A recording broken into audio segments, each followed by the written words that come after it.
So, final warning, this is minor spoilers only for both 65 and Creed 3, but if you don't want any spoilers, then you should bail out. Okay, with that final warning, let us proceed. And let us begin with 65. How good or bad was it? Well, it's a very definite mixed bag. The action scenes, such as they are, were fairly well done. They did make, I think, a huge effort at realism. And when the dinosaurs do appear in this dinosaur film, for the most part, they look pretty good. But it is limited by its budget, so nothing groundbreaking or revolutionary. But when the dinosaurs appear, they are looking very good.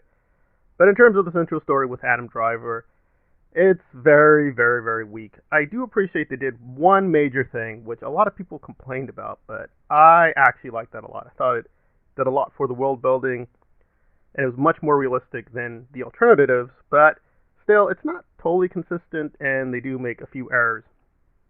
And the basic plot is given away by the trailer. Basically, Adam Driver shows up. He has these big guns and high tech, and he's taking on these dinosaurs, and he encounters a young girl.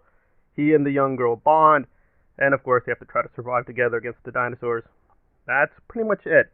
I would give one more little minor spoiler. So there are going to be gaps in the story where you want action to take place, but they take their pauses. So some people will find that frustrating. I think that was fine. It's not too bad, but if you want wall-to-wall action, this is not John Wick 4. So, and even Wick takes breaks, but if you wanted a more consistent, just action, action, action, this is not the film for you. So you have to be willing to have some pauses in between the action. And if you're okay with that, then 65 is an okay movie. It's not too good. It's not too bad. The acting with the girl is kind of mixed, but there we are. So 65, I would give a light recommendation. Probably more worth renting than seeing in the theaters, but there we are. On to Creed 3, which is somewhat more worthy of the ticket price, but it also makes a few weird choices. Now, the Rocky series, as everyone knows, including Creed, has highly stylized fights, but this may be your breaking point. They really go crazy with the action and the fighting scenes, and it may be a little too over the top for some people. I appreciated that Michael Jordon, who now is directing, is trying to put his own signature, so for what it is, I didn't have too many problems, but again, it will have a very different look than the other films. You have to be okay with that. If you do like manga and anime and that influence, you'll get a lot out of this.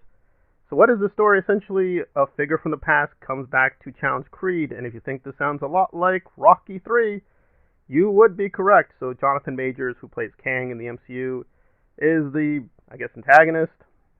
He has a vendetta with Creed. They were friends, now they're enemies, and they have to fight one another. And we all know where this is going. There's a lot of Rocky 3, a little bit of Rocky 4 when a certain death occurs. I'm not going to spoil that, but certain motivations that occur that force Creed out of retirement because he's retired in this movie. That may also be a kind of plot point that will annoy people that there should have been more attention to Creed himself, but they focus a lot on. So it is more about Damien, as the character is called, than Creed, but there we go. So there may be a little too little Creed in Creed, but don't worry, he's here. I did only find it a little annoying how they're trying to set up the next generation. Thought that was a little too obvious.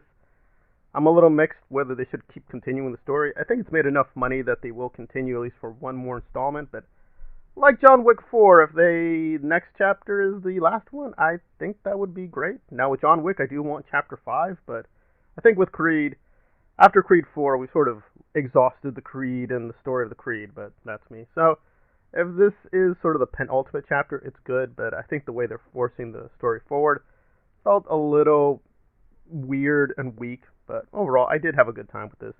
Nothing jaw-droppingly great, but I'd say it's a very good film. So I'm going to recommend Creed 3 over 65, which seems obvious. If you do have the money, I'd pay for it in theaters, but come in with mild expectations with Creed 3.